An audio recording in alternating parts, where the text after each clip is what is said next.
Hello students, today we will going to start blood clotting mechanisms in a human. એટલે કે રુધિરની જમાવટ. આપણા શરીરની અંદર કોઈ પણ જગ્યાએ ઘા પડે કે ઈજા થાય છે તો લાંબા સમય સુધી રુધિર છે એ વહેતું રહેતું નથી. એકાદ બે મિનિટ વહે પછી રુધિર બંધ થઈ જાય છે. તો રુધિર શા માટે વહેતું બંધ થઈ જાય છે? એનું કારણ શું છે? તો કે રુધિર જામવા માટે લોહીની અંદર જે રુધિર કણિકાઓ આવેલી છે એ જવાબદાર છે.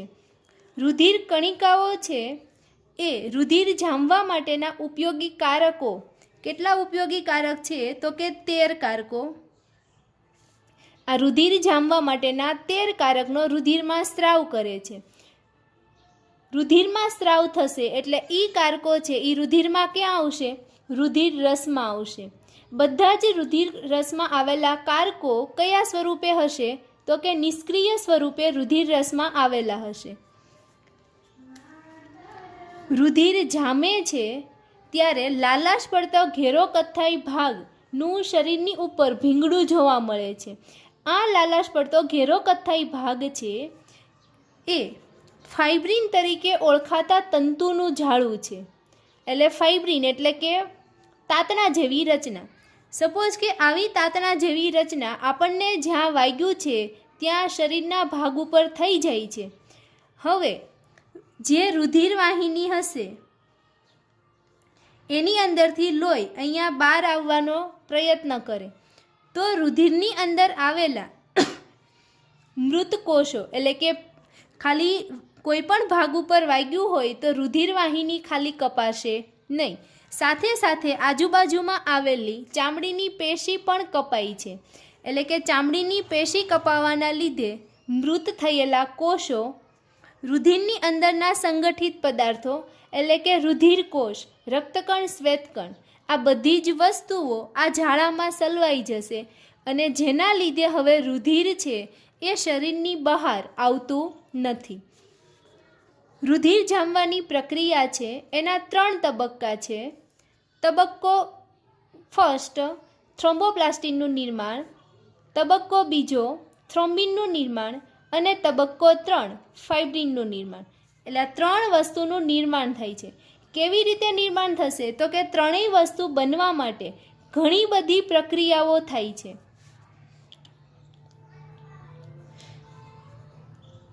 રુધિરના જામવાના પ્રક્રિયાના 3 તબક્કા માટે જવાબદાર ઉત્સેચક જેને કહેવાશે થ્રોમ્બોકાઇનેજ સંકુલ.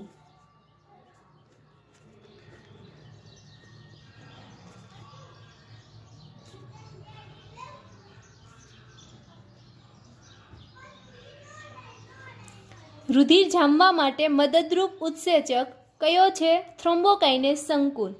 ક્યાં બને છે? તો કે રુધિર રસમાં બને છે. શું કામ રુધિર રસમાં બનશે? તો કે રુધિર કણિકાઓ જે કારકોનો નિષ્ક્રિય સ્વરૂપે સ્ત્રાવ કરે એ સ્ત્રાવ ક્યાં થયેલો છે? રુધિર રસમાં. એટલા માટે આ જે થ્રોમ્બોકાઇનેસ છે સંકુલ એ રુધિર રસમાં બનશે. આ થ્રોમ્બોકાઇનેસ સંકુલ છે કે જેની મદદથી આ 3 પ્રક્રિયા થશે અને છેલ્લે રુધિર જામશે.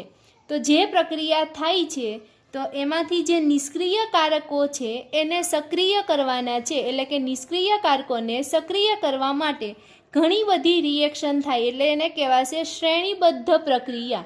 એક પછી એક રિએક્શન 1 by 1 થતી રહેશે.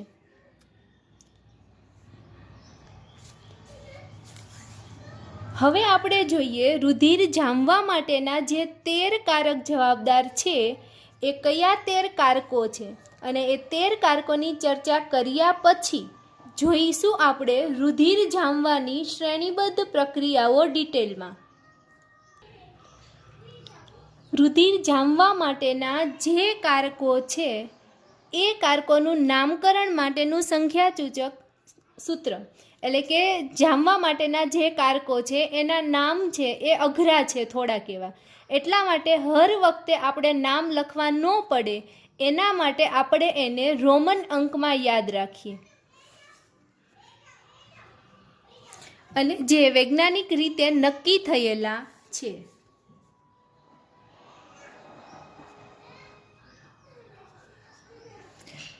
આની અંદરથી નીટની અંદર એક MCQ આવશે કે કયા કારક છે એની માટેનો રોમન અંક કયો છે, અથવા તો જે કારકનું રોમન અંક આપે તો એ રોમન અંક પરથી તમારે જે કારક છે એનું નામ ઓળખવાનું હશે.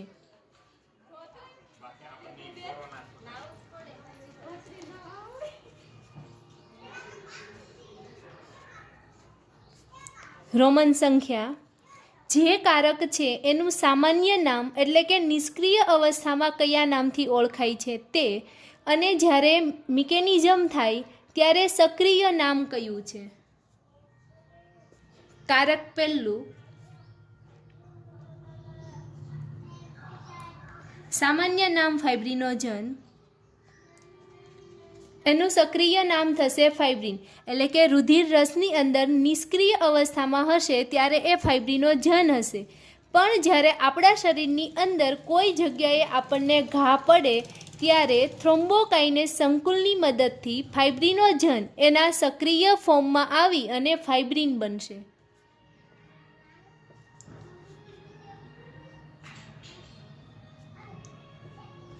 પ્રોથ્રોમ્બિન, એનું સક્રિય સ્વરૂપ થશે થ્રોમ્બિન.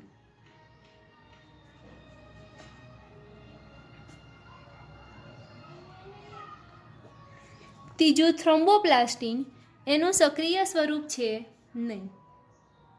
ફોર્થ કેલ્શિયમ, એનું પણ સક્રિય સ્વરૂપ છે નહીં. કેલ્શિયમ છે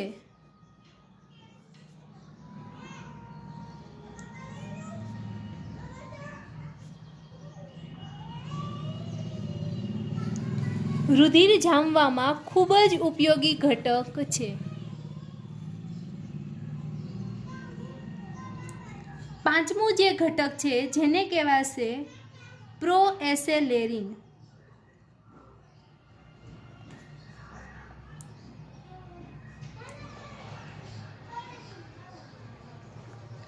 જેનું સક્રિય સ્વરૂપ છે એસેલેરિન, જેને છઠ્ઠા કારક તરીકે ઓળખવામાં આવે છે. અહીંયા જે ફાઇબ્રિન થ્રોમ્બિન છે એ પહેલા અને બીજા કારક તરીકે જ ઓળખાય છે. સાતમું કારક પ્રોકોન્વર્ટિન,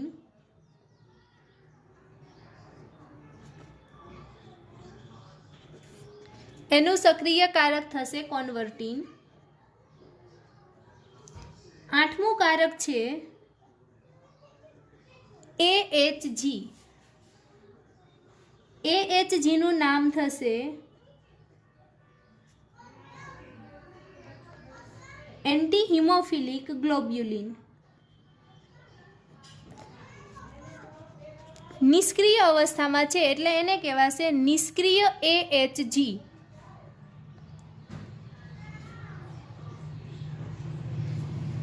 સક્રિય AHG. નવમું કારક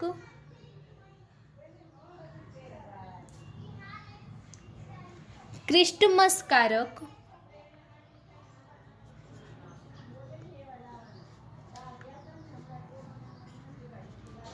એમાંથી બનશે સક્રિય ક્રિસ્ટમસ કારક. 10મા નંબરનું કારક છે જેને કહેવાશે સ્ટુઅર્ટ કારક.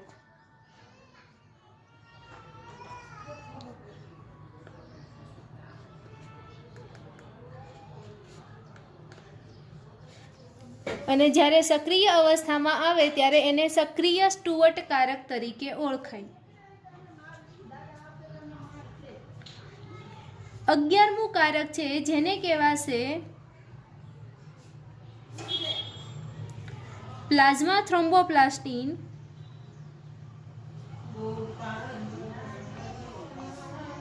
એન્ટેસેડન્ટ.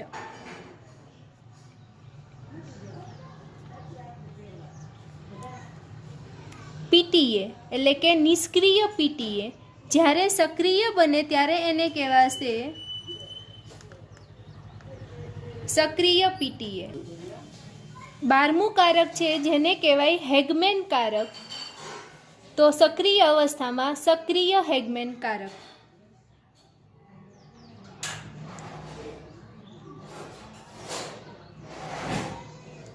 13મા કારકનું નામ થશે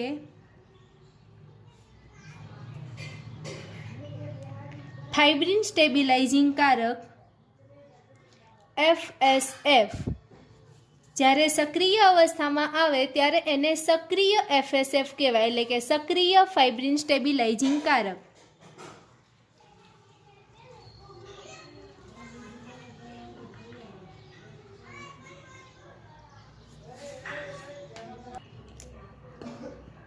તેર કારકની ચર્ચા કરી લીધી કે એના નિષ્ક્રિય સ્વરૂપમાં કયા નામે ઓળખાય અને સક્રિય સ્વરૂપમાં કયા નામે ઓળખાય, અને એના રોમન અંક એ ખાસ યાદ રાખવાના થશે. હવે જોઈએ બ્લડ ક્લોટિંગ મિકેનિઝમ. પહેલાં તમને જે નીટની તમારી જે બુકમાં NCERT બુકમાં જે 3 સ્ટેપ આપેલા છે એ જોઈએ. તબક્કો પહેલો,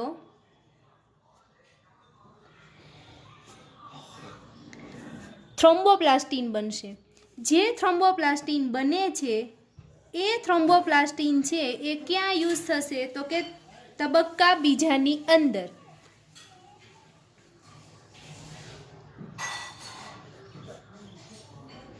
પ્રોથ્રોમ્બિન જે નિષ્ક્રિય અવસ્થામાં હોય એને સક્રિય થ્રોમ્બિનમાં ફેરવશે. તબક્કા 1ની અંદર થ્રોમ્બોપ્લાસ્ટિન બને છે.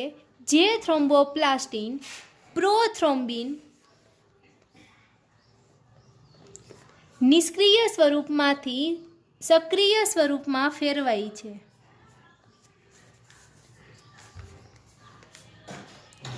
તબક્કો ત્રીજો, અહીંયા જે થ્રોમ્બિન બન્યું તબક્કા બીજામાં એ તબક્કા 3માં ઉપયોગી છે.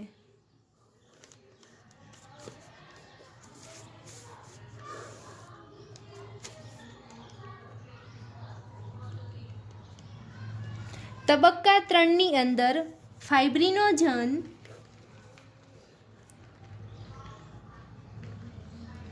જે નિષ્ક્રિય સ્વરૂપમાં છે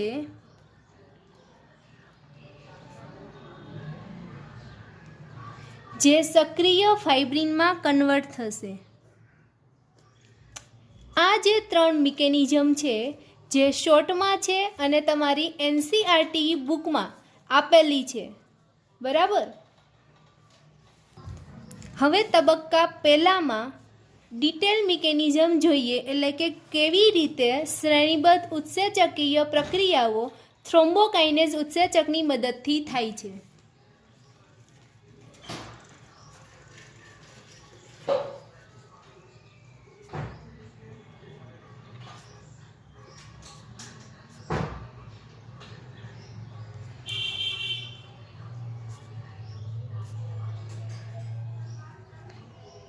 તબક્કો પહેલો, થ્રોમ્બોપ્લાસ્ટિનનું નિર્માણ.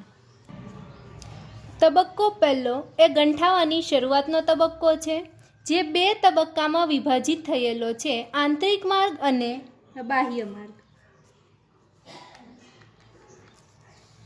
એમાં ફર્સ્ટ આંતરિક માર્ગ.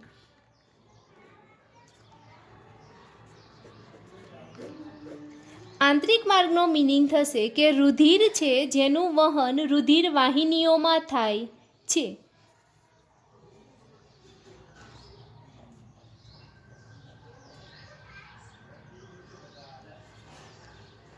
જ્યારે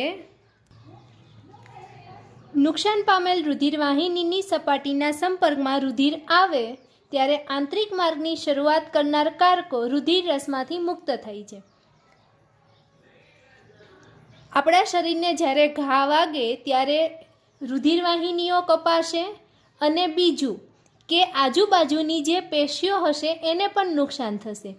આંતરિક માર્ગનો મિનિંગ થશે કે રુધિર વાહિની તૂટી ગયેલી હશે, એમાંથી રુધિર છે એ રુધિર વાહિનીના સંપર્કમાં આવે એટલે રુધિર રસની અંદર જે નિષ્ક્રિય સ્વરૂપે કારકો રહેલા હશે એ કારકો મુક્ત થાય છે.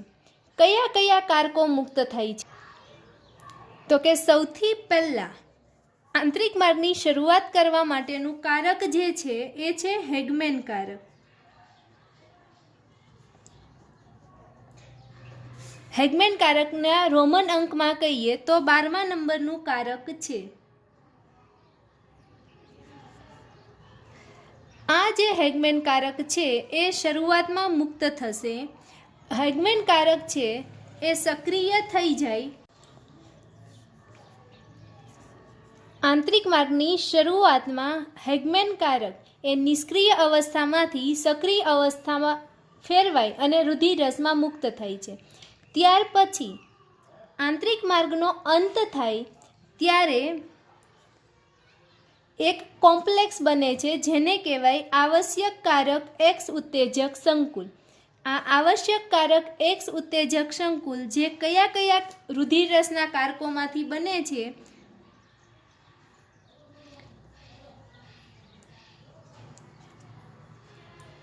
તો કે પહેલું સક્રિય ક્રિસ્મસ કારક,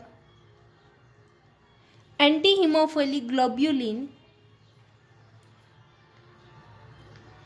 અને ત્રીજું ફોસ્ફોલિપિડ.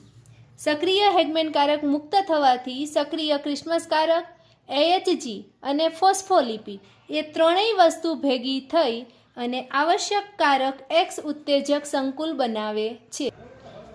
જ્યારે આંતરિક માર્ગની પ્રક્રિયા થતી હશે એની સાથે સાથે જ બાહ્ય માર્ગની પ્રક્રિયા થાય.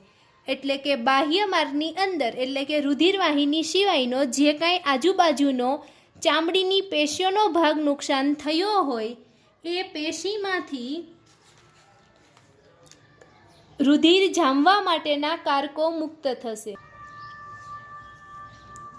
હવે જે ચામડીની આજુબાજુની પેશી છે કે જેને નુકસાન થયું છે એ રુધિર જામવા માટેના કારકો મુક્ત કરે, જેના લીધે બને છે જેને કહેવાય બાહ્ય કારક એક્સ ઉત્તેજક સંકુલ.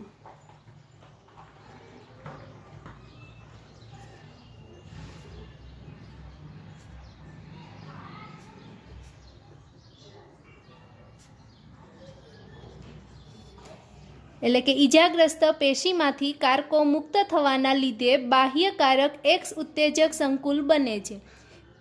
સંકુલ બનવું એનો મિનિંગ થશે કે જેની અંદર કોઈ એક વસ્તુ ન હોય પણ ઘણી બધી વસ્તુ ભેગી થઈ અને આખું કોમ્પ્લેક્સ બન્યું હોય. તો બાહ્ય કારક એક્સ ઉત્તેજક સંકુલ બનવા માટે કેટલી વસ્તુ ભેગી થાય છે એટલે કે રુધિર જામવાના કયા કયા કારકો ભેગા થાય છે તો પહેલું પેશીય થ્રોમ્બોપ્લાસ્ટિન,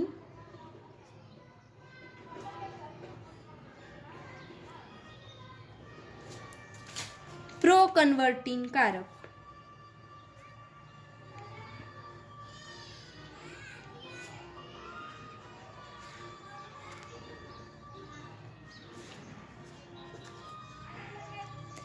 પેશીય થ્રોમ્બોપ્લાસ્ટિન છે એનું બીજું નામ છે ફોસ્ફોલિપિડ પ્રોટીન સંકુલ.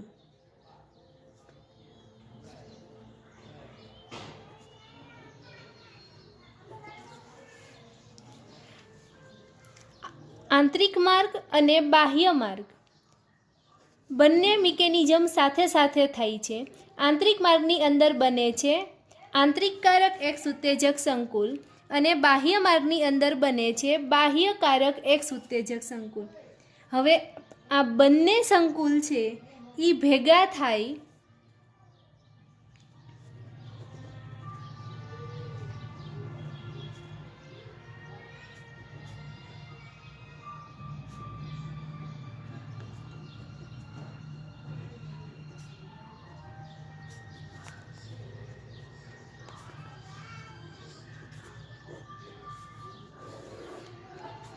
બંને સંકુલ ભેગા થઈ ને સ્ટુઅર્ટ કારક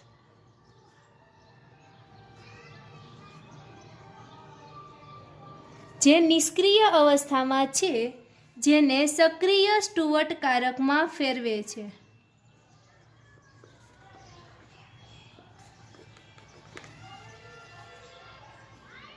હવે આ જે સક્રિય સ્ટુઅર્ટ કારક છે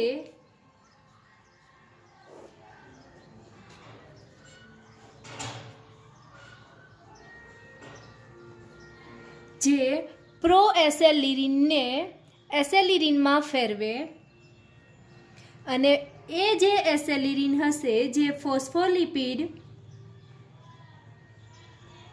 અને Ca+2 સાથે પ્રક્રિયા કરી અને થ્રોમ્બોપ્લાસ્ટિન બનાવશે.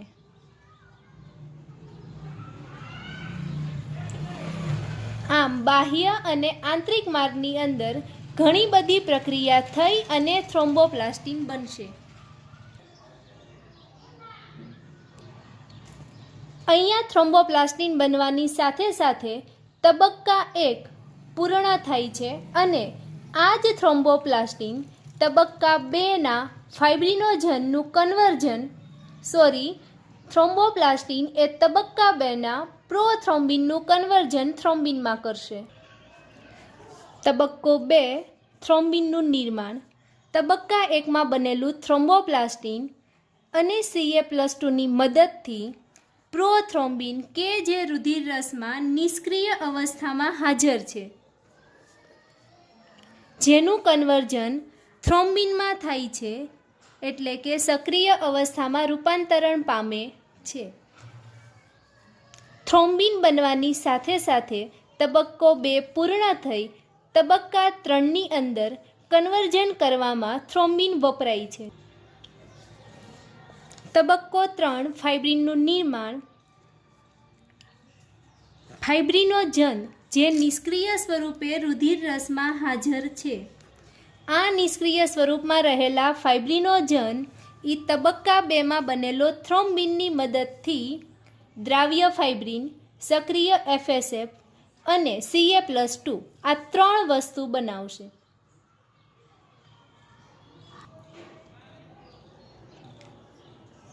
અહીંયા બનેલા દ્રાવ્ય ફાઇબ્રિન અને સક્રિય FSF એ ફરીથી રિએક્શન કરી અને સ્થાયી ફાઇબ્રિન બનાવશે. સ્થાયી ફાઇબ્રિનનો મિનિંગ થશે કે લાલ કથ્થાઈ રંગની તાતણા જેવી રચના, એટલે કે આખી તંતુઓની જાળીમય રચના થશે. હવે કપાયેલી રુધિરવાહિનીમાંથી જ્યારે લોહી આવે ત્યારે રુધિરની અંદર રહેલા રક્તકણો કે શ્વેતકણો એટલે કે સંગઠિત પદાર્થો આજુબાજુના ભાગમાં જે કંઈ પેશી, ચામડીની પેશી રહેલી હશે એની અંદરના મૃત કોષો અહીંયા ઝાડાની અંદર ફસાઈ જશે અને ઝાડાની અંદર ફસાઈ જવાના લીધે ભીંગડા જેવી રચના થઈ શરીરની અંદર રહેલું રુધિર એ શરીરની બહારના ભાગમાં આવતું નથી. આ આખી મિકેનિઝમ છે જેને કહેવાશે બ્લડ ક્લોટિંગ મિકેનિઝમ, કે જેની અંદર શ્રેણીબદ્ધ ઘણી બધી પ્રક્રિયાઓ થાય છે. અને આ પ્રક્રિયાઓના મેઇન 3 તબક્કા જે તમારે યાદ રાખવાના થશે. Okay, thank you.